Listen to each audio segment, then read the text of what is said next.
Hola, me llamo Lola Arias y hoy, como cualquier otro día, no nos quedaremos atrás.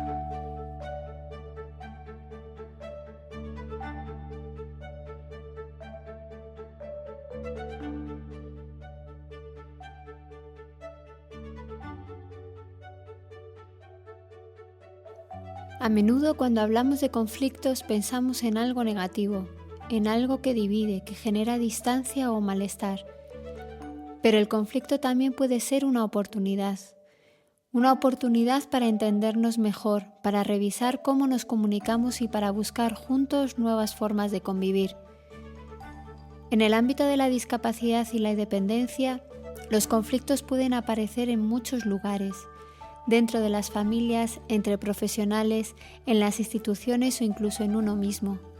Surgen porque hay mucho en juego: emociones, decisiones, cuidados, derechos, expectativas. Por eso la mediación tiene tanto sentido aquí, porque no se trata de ganar o perder, sino de escucharse, de reconocer lo que cada persona necesita y de construir acuerdos que respeten la dignidad de todos.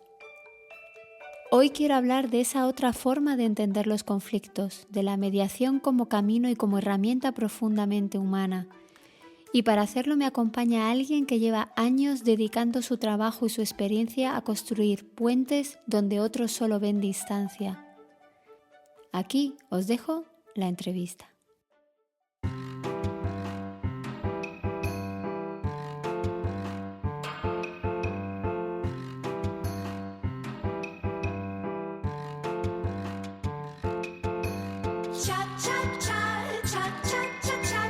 Won't you ask me to dance?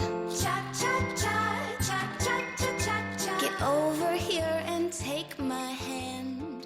Say you like me. Esta semana ha querido venir a mi podcast Juan Ramón Sierra, experto en mediación estratégica, en negociación, en conciliación, en gestión del entorno, del talento y habilidades directivas y experto en neuropsicología educativa y del desarrollo. Actualmente es coordinador del área de inclusión y mediación en la Asociación Madrileña de Mediación y ejerce también como mediador en el Ministerio de Justicia. Hola Juan Ramón, ¿cómo estás? Muchas gracias por venir a No te quedarás atrás. Es un placer tenerte hoy aquí. Pues yo encantado de estar en tu podcast y sobre todo porque tampoco me dejéis a mí atrás. Juan Ramón, me gustaría empezar por dar un contexto a los oyentes e informarles de forma muy práctica sobre el proceso de mediación. Así que te pido brevemente que digas qué es la mediación y por qué recurrir a ella en caso de conflicto. Pues mira, para intentar con un lenguaje sencillo y asequible para podernos explicar, la mediación es un método alternativo a la solución de los conflictos al sistema judicial. Es un método en el que las partes que tienen un conflicto o una discusión o un desacuerdo, con la ayuda de un mediador o una mediadora o un equipo de mediadores, van acercando posturas hasta que encuentran un nexo en común donde poder trabajar y resolver el conflicto de una manera pacífica a través del diálogo.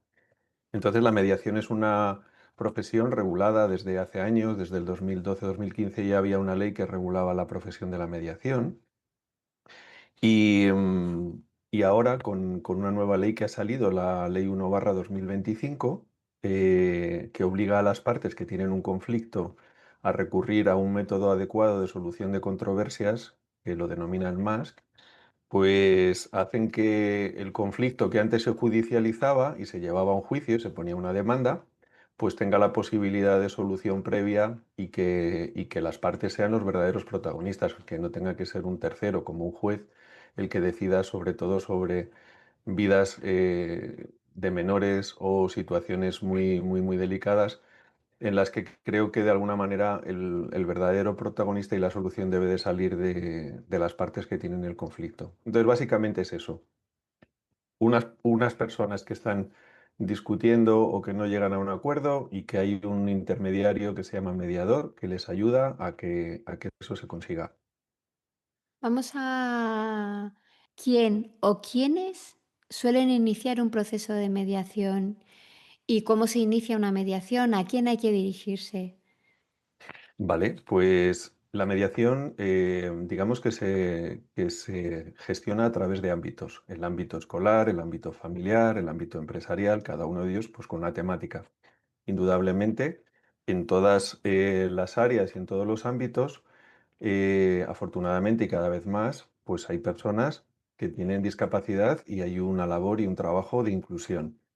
Entonces, lo que hace especial al ámbito relacionado en cuanto a la relación que tienen con la persona que tiene con discapacidad, pues es tan variopinto como la discapacidad que tenga la persona, indudablemente. Una persona, sea que tenga algún tipo de discapacidad o que no, el procedimiento suele ser el siguiente. Se pone en contacto con un mediador o con un instituto de mediación o con una asociación de mediación, como por ejemplo la que yo pertenezco, la Asociación Madrileña de Mediación, y a través de una solicitud se pone en contacto con un mediador o mediadora.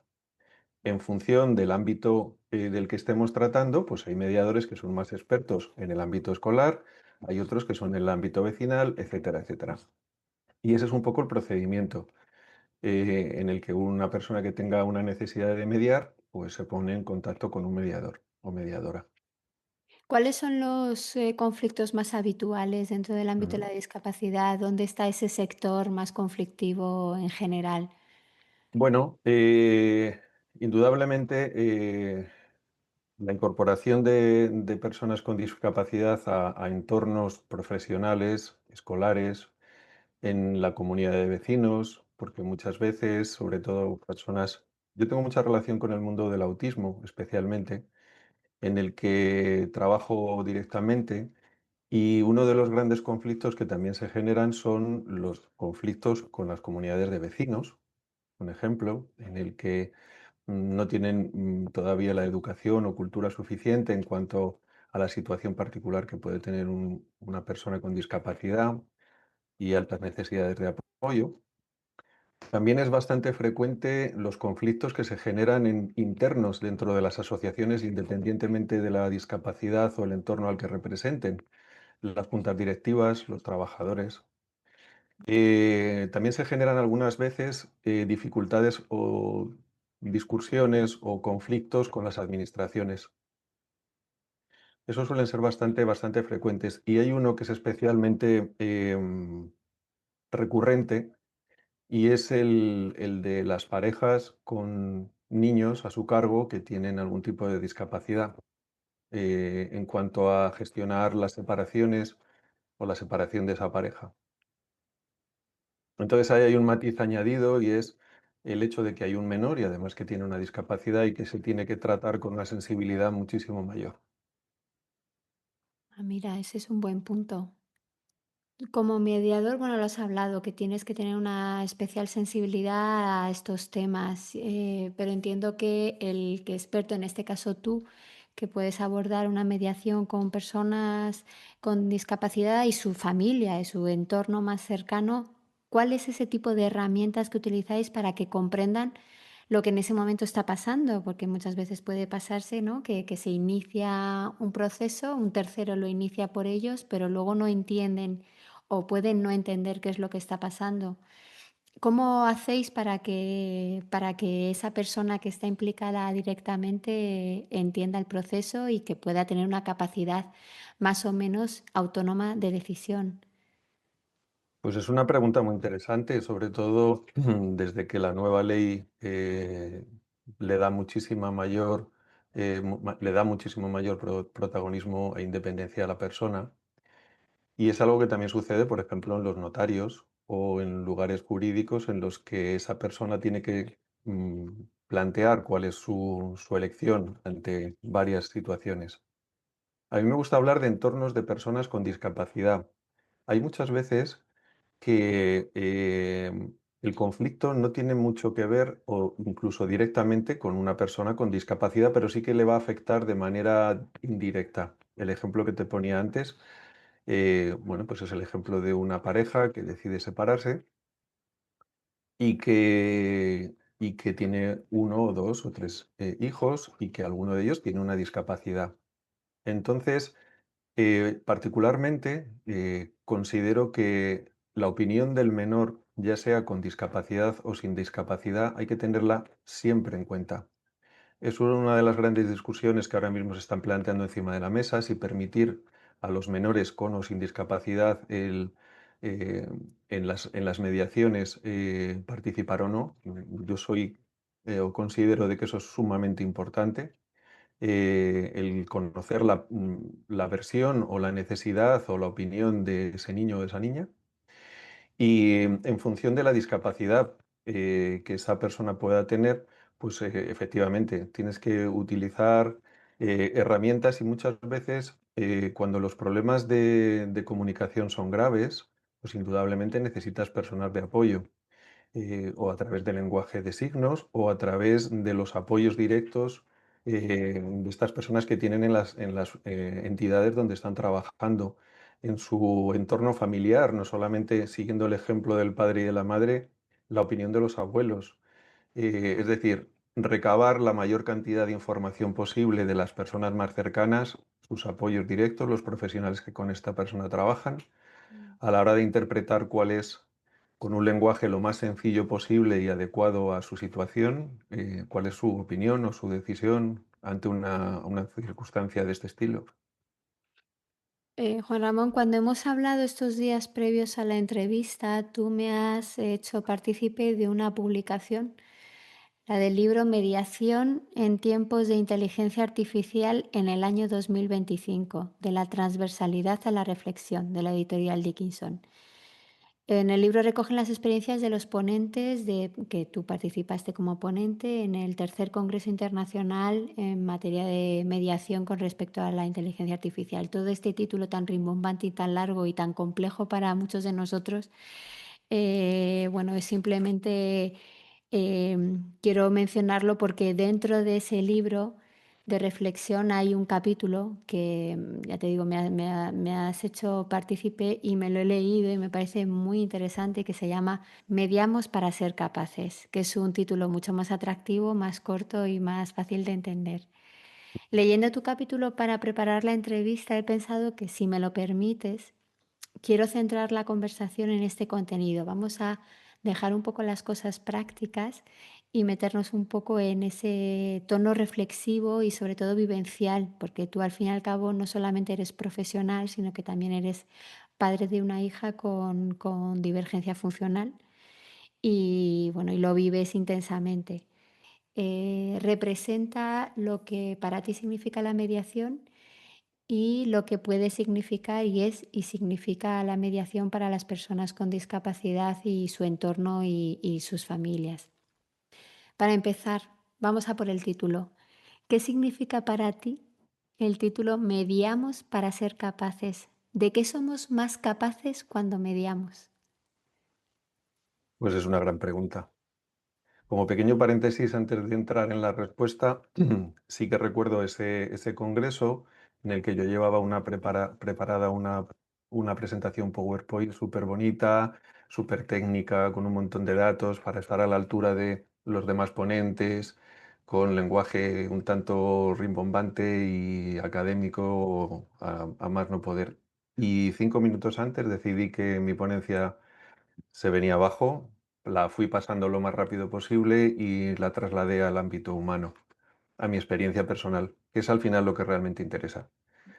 Porque la gente ya está muy cansada, las personas estamos todos muy cansados de tanto dato, y les hablé de mi experiencia. Y a tu pregunta, pues mira, somos capaces de escucharnos a nosotros mismos y de escuchar a los otros, de darnos un espacio de reflexión para coger distancia de algo de un ruido que nos está aturdiendo, que es el conflicto, y con ayuda de un profesional encontrar cauces y puentes que nos acerquen en vez de que nos alejen. Entonces somos capaces de todo eso y muchísimo más. Y sobre todo de darle un espacio, una voz y un protagonismo a personas que de otra manera no la tendrían, como son las personas que tienen discapacidad. Hablas justo al principio, casi al principio de este capítulo, hablas de servir, hablas de un propósito claro para ti, como es el de servir como en el inicio de tu camino profesional en la mediación. ¿En qué momento o qué experiencia, entiendo que como padre, pero bueno, te llevó a descubrir que la mediación era tu forma de servir, ¿no? A la sociedad, de hacer una sociedad un poco mejor para todos? Bueno, yo creo que siempre se hace la gran pregunta de que si alguien se hace o nace, ya sea un profesional, ya sea un talento, ya sea... En mi caso, mi tendencia natural desde muy pequeño fue esa, la de mediar. Yo recuerdo las escenas de clase en la que me metía en medio de una pelea que al final salía yo el perjudicado, como por ejemplo. Pero sí que es cierto que por diversos roles que he ido teniendo profesionales y diferentes etapas de mi vida, yo descubrí la mediación a través de la neurociencia, porque hice un trabajo de fin de máster sobre los procesos neurofisiológicos y neuropsicológicos que se producen en un conflicto, lo que le ocurre a las partes. Paralelamente a esto, también había entrado en contacto con una asociación, la Asociación Pauta, con la que empecé a colaborar y conocí con muchísimo más detalle la realidad del mundo de la discapacidad, especialmente intelectual y de personas con altas necesidades de apoyo. Em, la figura de mi hija, pues la figura de mi hija ha sido relevante. En estos días creo recordar, cuando preparábamos la entrevista, hablábamos de las figuras geométricas que no encajan dentro de otros huecos. Y de alguna forma eso ayuda también la mediación. Ayuda a la mediación a que las personas que tienen una geometría neuroatípica, por ejemplo, lo decíamos así, puedan encajar dentro de moldes que la sociedad no tiene ni siquiera creados. Y la vía y el camino es creárselos por sí mismos. Es decir, no esperar a que la sociedad o el entorno social te vaya dibujando unas figuras geométricas por las que tú encajes o unas situaciones, sino que seas capaz desde ti hacer nacer, en este caso, el trabajo a la hora de trabajar.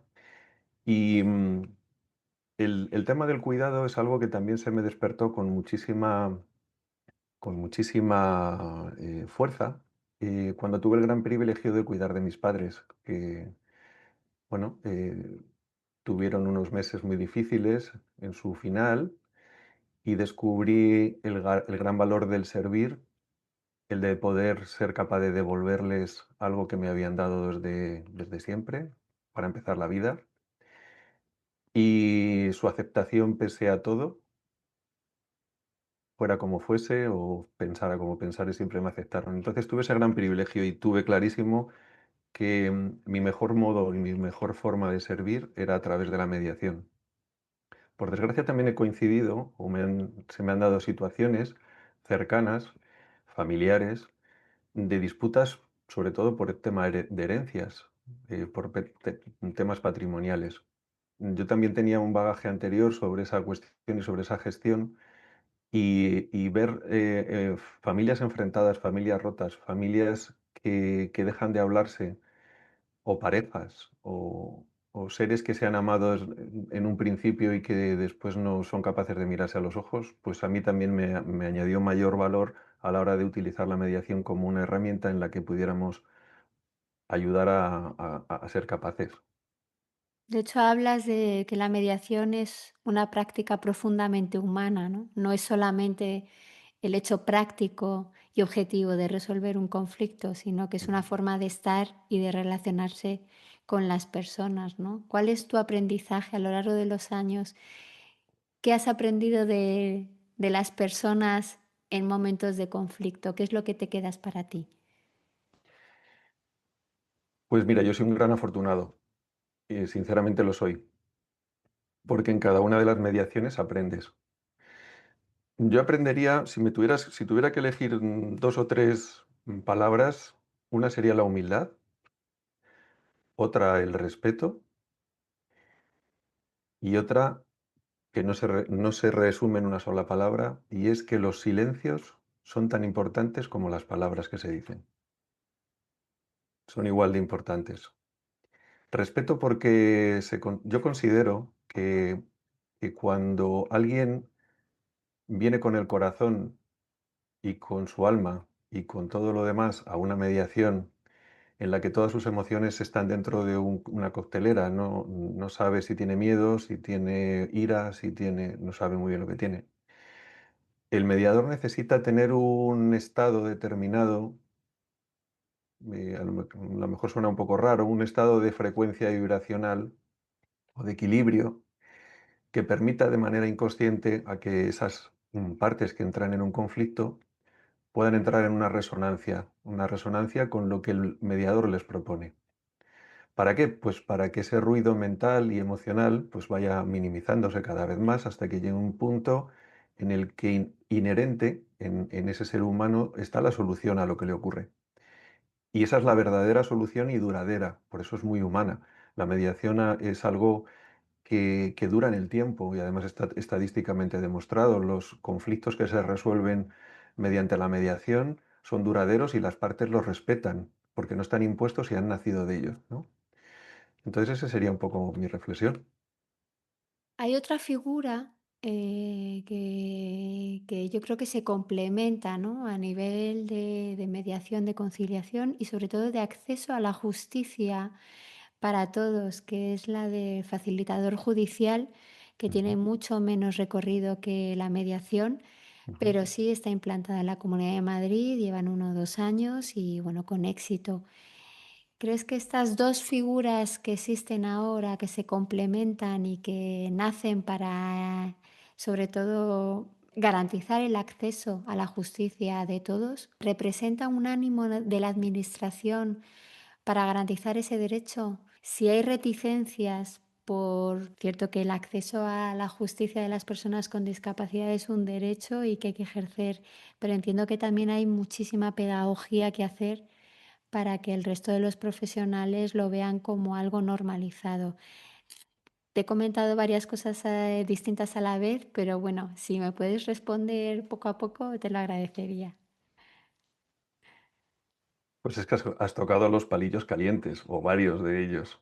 Eh, sabes que esos palillos son palillos calientes. Entonces voy a tratar de caminar entre ellos y no quemarme demasiado. La figura del facilitador judicial es enormemente importante y por desgracia escasa. Como tú bien decías, ahora mismo está en la Comunidad de Madrid. Tengo la esperanza y por lo que estoy escuchando es algo que muy probablemente en un mediano corto espacio de tiempo se traslade a las demás. ¿Por qué? Porque es una figura mm, muy necesaria y además yo creo que aplaudida por muchos. Sobre el tema de la abogacía, como cualquier otro operador jurídico, todavía nos queda muchísimo trabajo y muchísimo que andar a nivel educativo, a nivel cultural, a nivel de intentar entender que todas son herramientas que se complementan y que ninguna amenaza a las demás, pero eso también necesita de otro tipo de trabajo. Es como si hago un pequeño paréntesis. Hace muchísimos años se disputaban los conflictos al amanecer con una espada. Bueno, pues afortunadamente se ha ido evolucionando y ahora el uso de la palabra, el uso de la razón, el mensaje conciliador, pues está encima de la mesa. Además, aprovechamos el día en el que estamos, que es en el que aparentemente, y espero que sí, se está anunciando un proceso de paz a un nivel mucho más alto en el que enfrentan a varios países. Em, el tándem de la figura del facilitador y de un mediador o de una mediadora es extraordinario. Queda muchísimo que hacer y muchísimos recursos que tiene que poner la administración para que esto sea real y que sea democrático y que llegue a todos y cada uno, a cada una de las personas que por su necesidad lo precisen.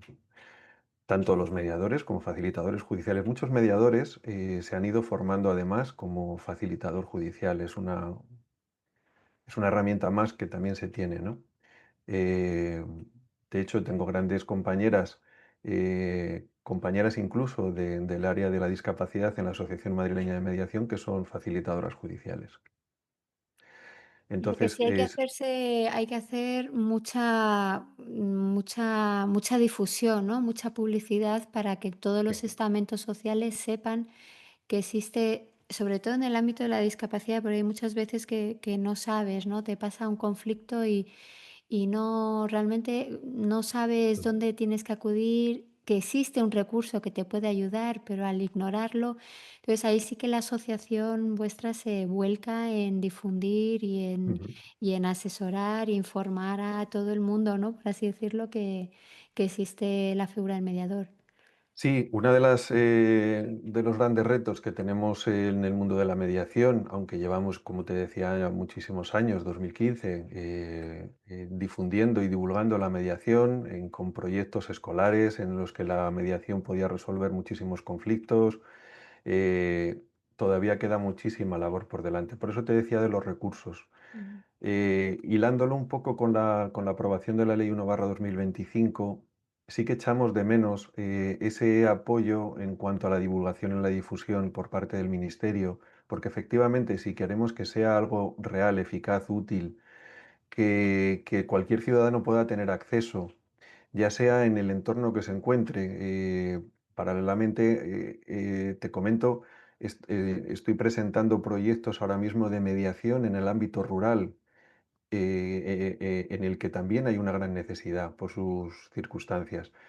Entonces, sí que echamos de menos esa ayuda para que el propio ministerio o que las administraciones den difusión. Yo me he encontrado con reuniones en ayuntamientos pequeños y no tan pequeños, en los que los concejales, incluso el alcalde, no sabía muy bien en qué consistía a la hora de proponerles proyectos de mediación, de que pusieran una oficina de mediación para el ciudadano como un servicio más del propio ayuntamiento. Tenemos el gran estandarte del Ayuntamiento de Madrid, que es el gran pionero en cuanto a todo esto, que tiene eh, una oficina para el ciudadano, de mediación para el ciudadano, e incluso contra la propia administración, que es ejemplar.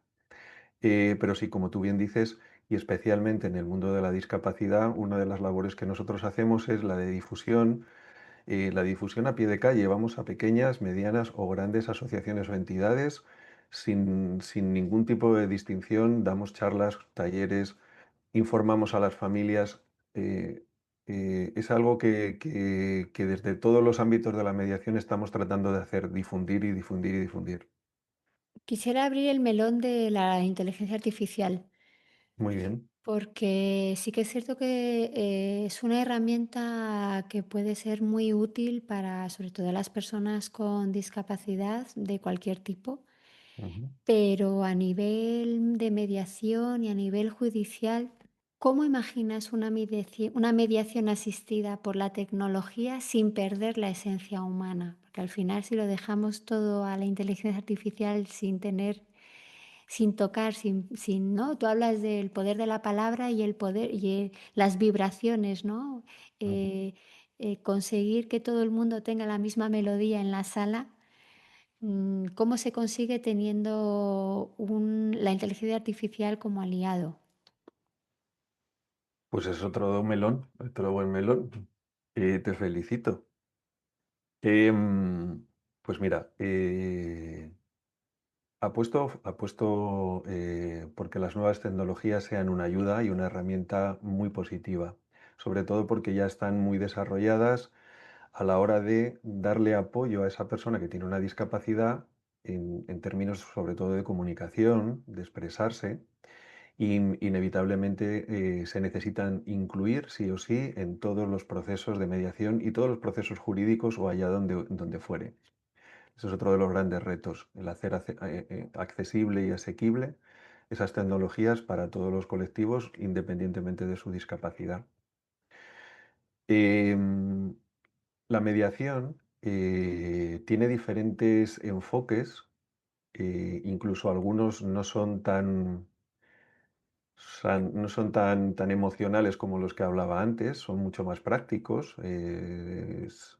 están más orientados a una negociación o a una propuesta concreta sobre objetivos y nada más. Entonces, Estas nuevas tecnologías también lo que ayudan es a recabar una serie de datos que ayudan a que el mediador pueda ir tomando decisiones o llevando la mediación hacia un terreno o hacia otro con esas observaciones que, por ejemplo, una inteligencia artificial le puede estar diciendo. O creándole un organigrama en forma de árbol en el que haya diferentes opciones por las que ir tratando. Sobre todo también ayuda mucho a la hora de recabar datos. Indudablemente nosotros tenemos que después hacer una labor documental en la que se recogen todos los acuerdos y ahí puede ayudar muchísimo a la hora de las estadísticas. Como de alguna forma es algo reciente la mediación, sí que es cierto que desde el ministerio se precisa recabar esos datos, casos de éxito y en todo ese recabar datos también puede hacer muchísimo, pero insisto que la figura de la persona y del ser humano y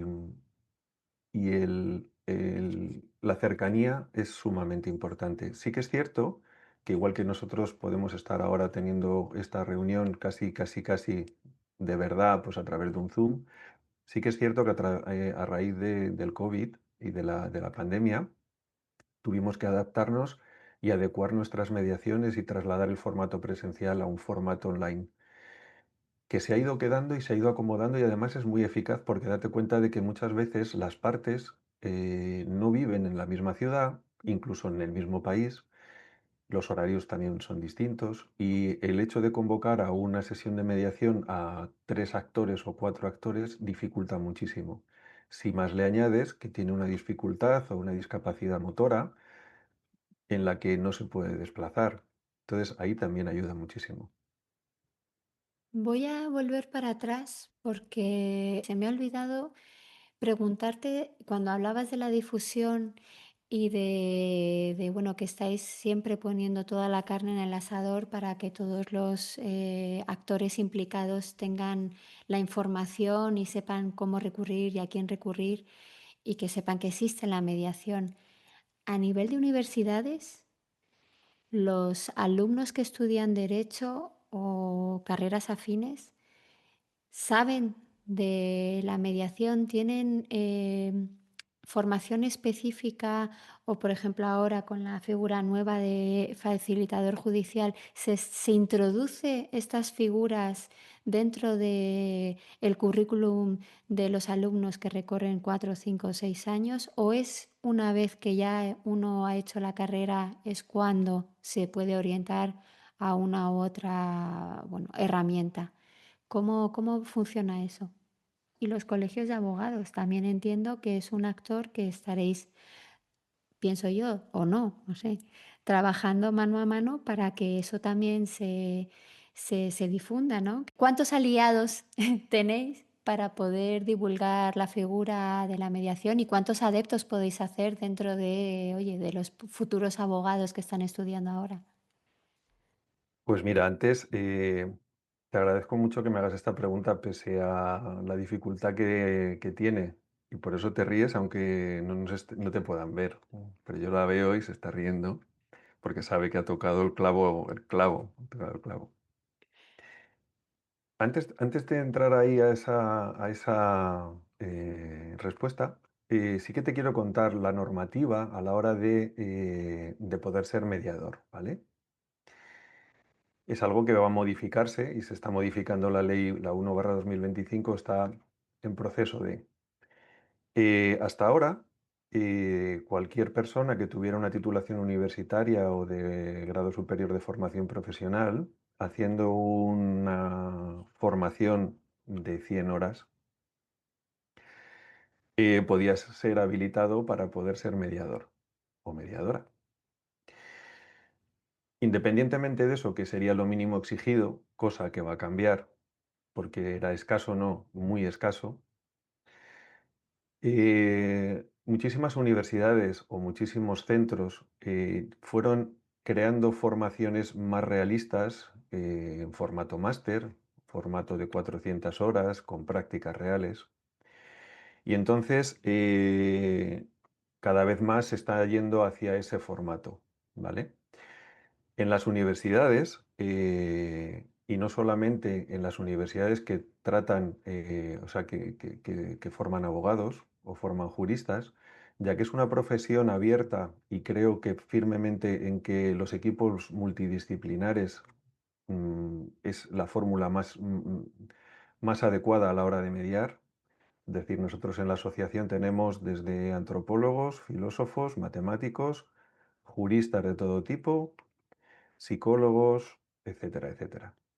¿Por qué? Porque el ser humano es poliédrico, sus conflictos no pueden dejar de serlo y también lo son, y a la hora de afrontar de una manera holística e integral un conflicto y darle una respuesta real, tiene que tener diferentes prismas y expertise. O sea, una mediación en el entorno familiar en el que una pareja se separa, que además son socios, tienen una persona, un hijo autista, necesitas un fiscalista, necesitas un economista, necesitas un psicólogo, necesitas un buen equipo. Y esa creación, o sea, yo creo que esa es la clave del éxito en la mediación. El arte de mediar en equipos multidisciplinares para que le puedan dar una solución real al que lo necesita. Entonces, no solamente es una cuestión de los juristas o de los abogados, sino que hay otros tantos colegios profesionales que estarían dentro de la cobertura de la propia mediación. Ahora mismo hay formaciones que se están dando dentro de las universidades que imparten derecho y otras tantas como la psicología u otras. Sí que es cierto que cada vez más se están adecuando no solo a la mediación, sino a la nueva ley, a la 1/2025, que no habla solo de la mediación, sino de otros más, es decir, los métodos adecuados de solución de controversias. Aunque la estrella de toda esta ley es la mediación, sí que existen fórmulas. El derecho colaborativo es una manera de acercarse la abogacía al conflicto distinta a la que antes tenía. Entonces sí que es cierto que cada vez más las universidades han visto que es necesario y además en sus formaciones la tienen que incluir. En la formación dentro del abogado que está haciendo sus años, más una formación añadida para poderse hacer mediador o mediadora. Hablas de una cultura de la paz como horizonte. ¿Cómo se traduce eso en lo cotidiano, en el despacho, en la escuela o en la familia? Efectivamente es un horizonte al que habría que llegar. La clave es cómo llegamos y qué pasos hay que dar para poder llegar a ese horizonte. Pues como tú estás diciendo, en el día a día y con pequeños pasos. Volviendo a lo que comentábamos antes de esta noticia que hoy nos dan de que Israel y Hamas han decidido firmar un acuerdo de paz, la paz se siembra y la paz se camina. Y como el camino se hace al andar, no nos queda más remedio que en el espacio que nosotros somos capaces de abarcar, ir sembrando, ir sembrando y que esa siembra tenga un resultado que anime a que otros en su medida y en su cercanía puedan influir. Todos conocemos seguro en nuestra comunidad de vecinos o en el colegio de nuestros hijos conflictos que se dan, conflictos que ocurren, conflictos muchas veces eh, basados en el ego, en la importancia, en la testarudez, en la falta del diálogo, en que se nos ha educado a competir y no a colaborar, en que se nos ha educado a ser mejor que el otro y no a ayudar al otro a que sea mejor de lo que es, incluso nosotros mismos. Entonces, todo ese cambio cultural y ese cambio de paradigma en el que el ser humano ahora mismo se encuentra y la humanidad debería de mirar ahí, pues podría marcar un antes y un después a los acontecimientos venideros. Juan Ramón, para mí es un placer escucharte, oírte y espero que a los oyentes también. Me gustaría cerrar la entrevista con la pregunta fetiche de mi podcast y es, ¿en qué no te quedarás atrás? ¿En qué no me quedaré atrás? En seguir sirviendo. Pues muchas gracias, Juan Ramón. Ha sido un placer. Esta es tu casa y hasta cuando tú quieras. Un gran abrazo. Otro para ti de corazón, Lola. Hasta aquí el podcast de esta semana. Tenéis más contenido en mis webs lolaariasramiro.com y notequedarasatrás.com. Sígueme en redes y únete al canal de YouTube. Gracias por estar ahí y recordad que todos podemos ser Hulk.